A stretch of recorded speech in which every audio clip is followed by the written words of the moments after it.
তো আমাদের ট্রেন মানে অমৃতসর মেল এখন এত স্পিডে যাচ্ছে, একদম পুরো রসালো।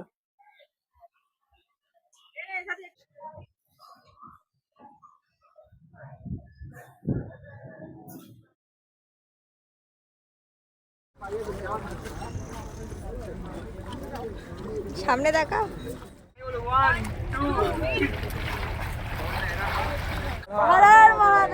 হে হাই এভরিওয়ান, আমি Suparna and a big welcome to my channel Suparna's world. আজকে আবার নতুন একটা ব্লগ নিয়ে চলে এসেছি। আমরা সবাই মিলে যাব ঘুরতে, সেটারই ব্লগ তোমাদের সঙ্গে শেয়ার করব। এখন ওই 3:30 মতো বাজে, এখন আমরা বাড়ি থেকে বেরোবো। আমি তো রেডি, আর বাকি যারা যারা যাবে তারাও রেডি। তো চলো আগে বেরোই, তারপর আবার সবার সাথে দেখা করাচ্ছি। টাটা। হ্যাঁ যাও। তো ফাইনালি আমরা বেরিয়ে পড়েছি। মসলান্দপুর থেকে 4:40-এ আমাদের ট্রেন শিয়ালদা যাওয়ার। আর আমাদের বাড়ি থেকে মানে মসলান্দপুর যেতে 20-25 মিনিট সময় লাগে, সেই মতো হাতে টাইম নিয়ে বেরিয়েছি। আজকে আমরা টোটাল 6 জন যাচ্ছি। আখিরা 4 জন, মানে বিজয়দারা 4 জন, আর আমরা 2 জন, টোটাল 6 জন। বিজয়দারা একটু আগে বেরিয়ে গেছে আর আমরা যাচ্ছি এখন। তো তোমরা দেখতে থাকো, আবার মসলান্দপুর গিয়ে তোমার সঙ্গে দেখা হচ্ছে। তো অবশেষে আমরা বৌদিদের দেখা পেয়েছি। Hello guys. একটাই বলছো পেমেন্টটা ওর কাজ না, বল আমি কেন পেমেন্ট করবো। তো বাড়ি থেকে বেরিয়ে মসলান্দপুর স্টেশনে যাওয়ার পর প্রথমেই টিকিটগুলো কেটে নিয়েছিলাম। এখন শিয়ালদা ট্রেন উঠবো, খুব মজাও হচ্ছে, সবাই একটা আনন্দ। শিয়ালদা যাওয়ার ট্রেন উঠবো, খুব আনন্দ হচ্ছে, সবারই খুব আনন্দ হচ্ছে। আর এদিকে টিকিট কেটে স্টেশনে আসার পর আমাদের ট্রেনও চলে এসেছিল।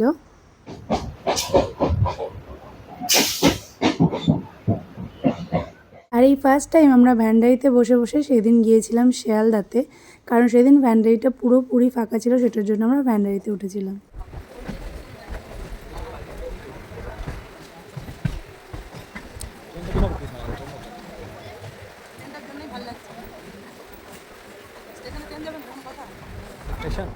এদিকে ট্রেনও চলে গিয়েছিল শিয়ালদা স্টেশনে। তো ফাইনালি আমরা শিয়ালদা স্টেশনে নেমে গিয়েছি। এবার এখান থেকে যাব শিয়ালদা মেট্রো স্টেশনে, আর সেখান থেকে মেট্রোতে করে আমরা যাব হাওড়াতে। তো চলো তোমরা দেখতে থাকো, আরো কি কি করছি সবটাই শেয়ার করবো, তো দেখতে থাকো। স্টেশনের বাইরে থেকে আমরা চলে গিয়েছিলাম শিয়ালদা মেট্রো স্টেশনে, আর মেট্রো স্টেশন থেকে মেট্রোতে করে আমরা এখানে হাওড়াতেও চলে এসেছিলাম। শিয়ালদা স্টেশন থেকে মেট্রোতে করে চলে এসেছি হাওড়া স্টেশনে। আর ওখানে আসার পর এখন আমরা ট্রেনে করে মানে অমৃতসর মেলে করে যাব বেনারস। তো চলো এবার ট্রেনে উঠি, দেখি কার কোথায় সিট পড়েছে। ট্রেনে ওঠার পর সিট টিটগুলো দেখে নিয়েছিলাম সবাই, আর তারপরে এখানে বিজয়দা একে একে সবার ব্যাগগুলো ঠিকঠাকভাবে গুছিয়ে রাখছিল।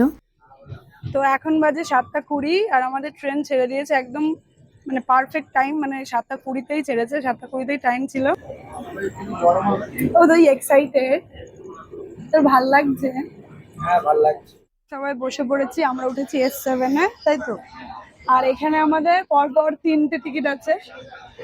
কত কত বলো? 18, 19 আর 22, এই 3টে আমাদের। আর পাশের কোচটাতে ওখানে 2টো আছে। তো কে কোথায় বসে, এখন তো সবাই একসাথেই বসেছি, পরে কে কোথায় যাবে সেটা দেখা যাবে। ভীষণ এক্সাইটমেন্ট আমাদের মুখ দেখে বলছে। আপনি এক্সাইটেড দাদা? পয়সা খরচ করার ভয়তে সুদীপ্ত হালদার এক্সাইটেড না। ট্রেন মানে অমৃতসর মেল এখন এত স্পিডে যাচ্ছে। এখন আমরা ট্রেনে উঠে খাওয়া শুরু করে দিয়েছি। প্রথমে খাচ্ছি হচ্ছে 50-50 ক্লাসিক, আর এদিকে আলুম কাটছে বারবান, এটা অরিজিনাল বারবান খাচ্ছে। বাজে 8:30, 7:20-তে ছেড়েছিল আমাদের হাওড়া থেকে ট্রেন, আর এখন ওই 8:30-টার সময় বর্ধমানে চলে এসছে। 8:30 নাগাদ ট্রেনটা বর্ধমানে ঢুকেছিল, আর বর্ধমানে আসার পর দোকান থেকে চা জল এই সমস্তটাই নিয়েছিলাম আমরা। বর্ধমান থেকে আমরা সবাই চা নিয়ে নিয়েছি। না এবার খাও, মাটির ঘরে দুধ চা। তো বন্ধুরা এখন মাটির ঘরে চা খেতে খেতে ঠান্ডা আমরা, হ্যাঁ মাটির ঘরে চা কিন্তু গরম না, ঠান্ডা। জার্নিটা এনজয় করছি। চাটা বেশ ভালোই, ট্রেনের চা সচরাচর ভালো হয় না, সেই জন্য প্ল্যাটফর্ম থেকে আমরা চাটা নিয়ে নিয়েছি। তো আমাদের রাত্রের ডিনারে আজকে আছে রুটি, তার সঙ্গে আলুর তরকারি আর মিষ্টি আর চাটনিও আছে। এখন আমরা খাওয়া দাওয়া করছি সবাই। হ্যাঁ ঠিক আছে ঠিক আছে, কি করে করবো?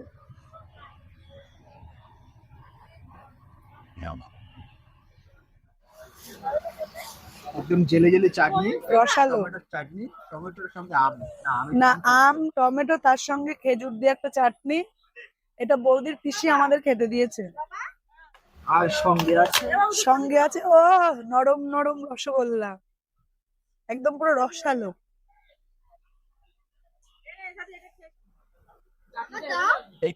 হ্যাঁ, এখন আমরা এখন মিষ্টি খাচ্ছি, খাবারের পরে একটা মানে ডিজার্ট বলা যায়। Dessert dessert. এনেছি বলো।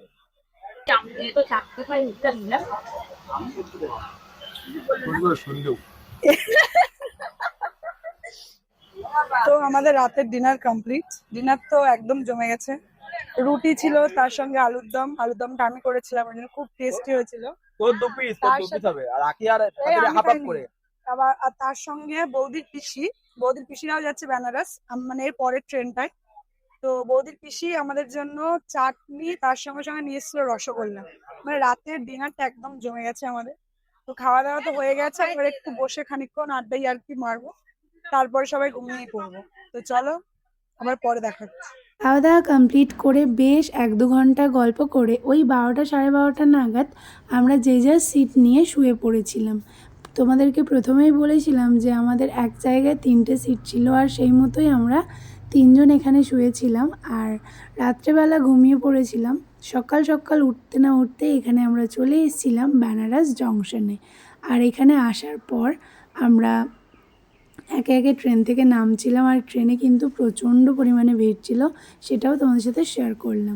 তো এখন বাজে 9:13। বাড়ি থেকে 800 কিলোমিটার পথ অতিক্রম করে আমরা ফাইনালি চলে এসেছি বেনারস।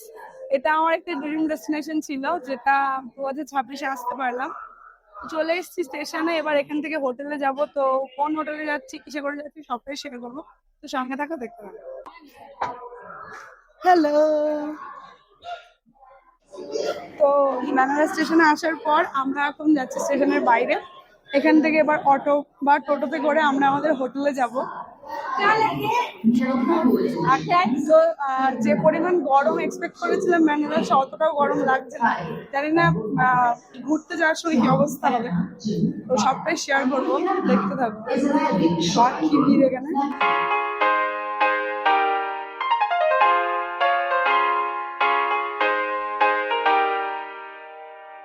ফাইনালি মহাদেব ফল খাস, হর হর মহাদেব।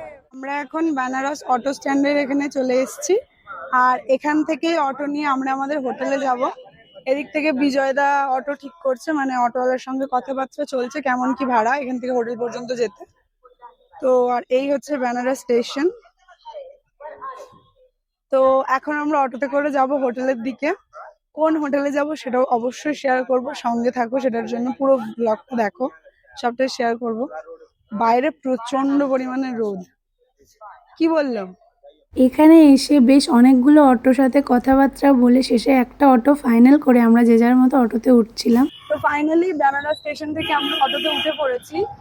আর এখান থেকে আমাদের হোটেল 2.5-3 কিলোমিটারের মধ্যে। টোটাল 250 টাকা নিয়েছে আমার থেকে, মানে পারে 50 টাকা করে। সেক্ষেত্রে তোমরা এখানে বার্গেনিং করে নিতে পারো, যার যেমন হবে সেই মতো তোমরা বার্গেনিং করে নিতে পারো। আমরাও বার্গেনিং করেই কিন্তু অটোতে উঠেছি। তো চলো এবার দেখি হোটেলে যেতে কতক্ষণ সময় লাগে। হোটেলে এই অটোর মধ্যে মোটামুটি তোমরা 1, 2, 3, 4, 5জন ভালোভাবে বসতে পারবে। ছোট বাচ্চা থাকলে 6জন ভালোভাবে বসতে পারবে, তার বেশি লোকজন হলে সেভাবে বসা যাবে না। তো আমরা যেহেতু বড়রা 5জন আছি আর ছোট বাচ্চা আছে, এই জন্য আমাদের বসতে অসুবিধা হয়নি। চলো এবার বেনারসের রাস্তাটা এনজয় করতে করতে আমরা এবার হোটেল দিকে এগোচ্ছি, সেটাই তোমাদের সঙ্গে শেয়ার।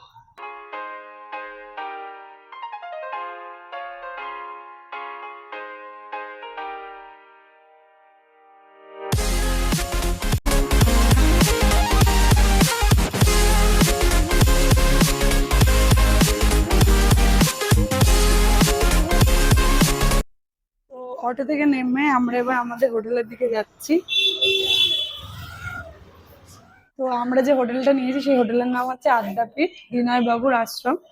তো হোটেলগুলো কম রেঞ্জের মধ্যে ভালোই বেশ, রুমগুলো বেশ বড় বড়। আর সব থেকে ভালো যে জিনিসটা সেটা হচ্ছে রুমটা মানে প্রচন্ডই ঠান্ডা, বলে বেশ ঠান্ডা না, কোনো এসি লাগবে না।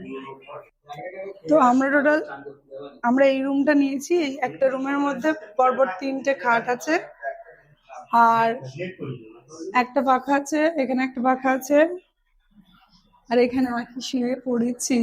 বেনারস যাওয়ার পর আমরা আমাদের রুমে গিয়ে সবার লাগেজ রেখে চলে গিয়েছিলাম পেট পুজো করতে।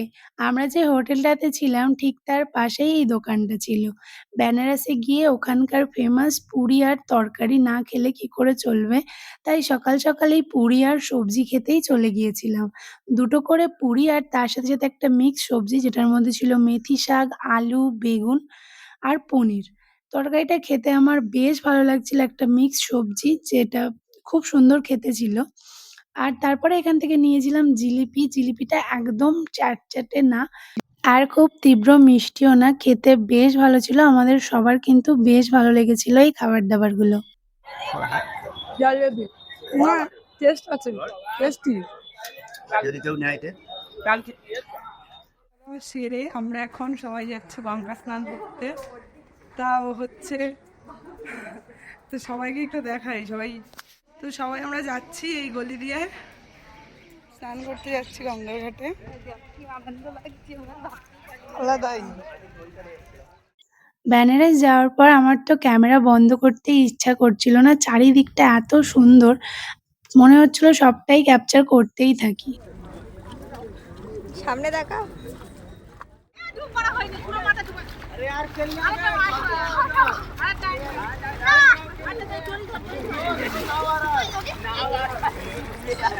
বেনারসের আসল সৌন্দর্য এই ঘাটগুলোতেই। তাই প্রথমেই সেই ঘাটগুলোকে ভালো করে ক্যাপচার করে নিয়েছি, যাতে তোমাদের সঙ্গে এই ঘাটের সৌন্দর্য শেয়ার করতে পারি। তারপরে আমরা সবাই মিলে বেশ মজা করে স্নান করলাম। তো এটাই ছিল আমাদের বাড়ি থেকে বেনারস আসার ব্লগ। ব্লগটা ভালো লাগলে লাইক, কমেন্ট আর শেয়ার করো। তো চলো, বাই।